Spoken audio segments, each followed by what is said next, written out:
Halo semuanya, perkenalkan saya Zahrul Adewinata dengan NIM 0502 1282429041, dengan dosen pengampu Bu Dr. Hilda Agustina, STP MSI.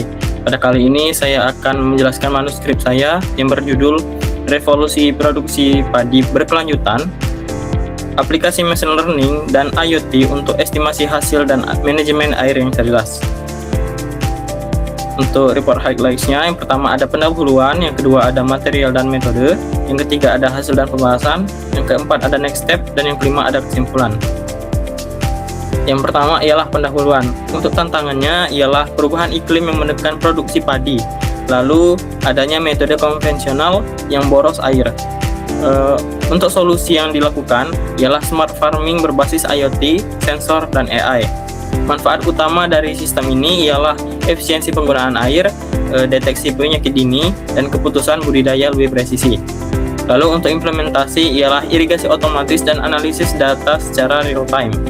Lalu kendala dari sistem ini ialah infrastruktur digitalnya yang terbatas, biaya awalnya yang tinggi, serta isu keamanan datanya. Lalu untuk kebutuhan strategis, penyesuaian teknologi dengan kondisi sosial ekonomi petani. Selanjutnya adalah material dan metode.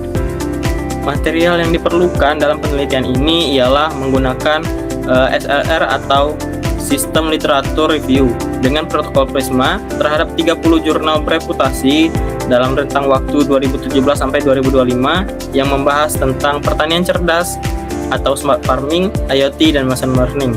Lalu untuk metodenya ialah analisis ini mencakup arsitektur IoT, protokol komunikasi, perbandingan cloud edge computing, keamanan data, serta aspek sosial ekonomi dan model bisnis smart farming as a service. Lalu untuk hasil dan pembahasan, yang pertama ialah akurasi algoritma machine learning dalam deteksi penyakit dan estimasi hasil. Pertama ada convolutional neural network yang memiliki akurasi deteksi penyakitnya mencapai 96% sampai 98%. Lalu ada support vector machine, yakni akurasi deteksi penyakit pada padinya ini mencapai 95%. Lalu regresi ensemble ini memprediksi hasil panen dan biaya yang lebih prediksi untuk sawah padi. Lalu yang kedua ada efisiensi air melalui irigasi cerdas berbasis IoT. Sensor kelembapan mengotomatisasi alternate wetting and drying. Lalu hemat air sampai mencapai 41-65% tanpa menurunkan hasil. Lalu efisiensi pupuk dan penggunaan air juga meningkat. Yang ketiga ada otomatisasi jaringan, keamanan cyber, dan privasi data. Message queuing, telemetri transport andal untuk lahan pertanian, edge computing menjaga respons, dan fungsi otomatisasi. Lalu keamanan data dan privasi ini perlu diperkuat.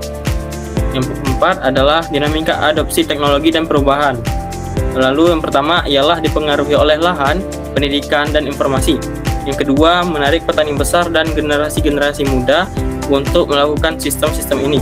Lalu yang ketiga adalah layanan smart farming as a service yang menekan biaya. Selanjutnya next step, apabila penelitian ini dilanjutkan, yang pertama ialah persiapan pengumpulan data, yakni menentukan tujuan, memilih lokasi, memasang sensor, serta mengumpulkan data awal. Lalu pengembangan sistem dan pengujian lapangan. Yang pertama mengembangkan model machine learning untuk estimasi hasil dan sistem manajemen air otomatis, dan menekan uji coba di lapangan selama satu siklus tanam untuk melihat akurasi prediksi.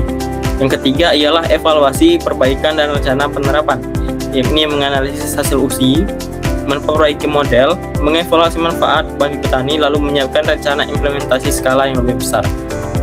Ini merupakan gambaran penerapan apabila sistem ini dilakukan pada sawah padi.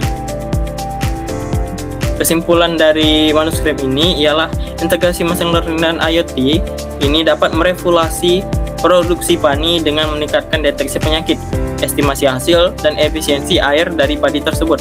Keberhasilan jangka panjang bergantung pada keamanan digital, kebijakan inklusif, dan pendekatan agrikultur 5.0 yang berpusat pada pemberdayaan petani serta keberlanjutan pangan. Baik, sekian presentasi dari saya. Mohon maaf bila salah kata, dan terima kasih.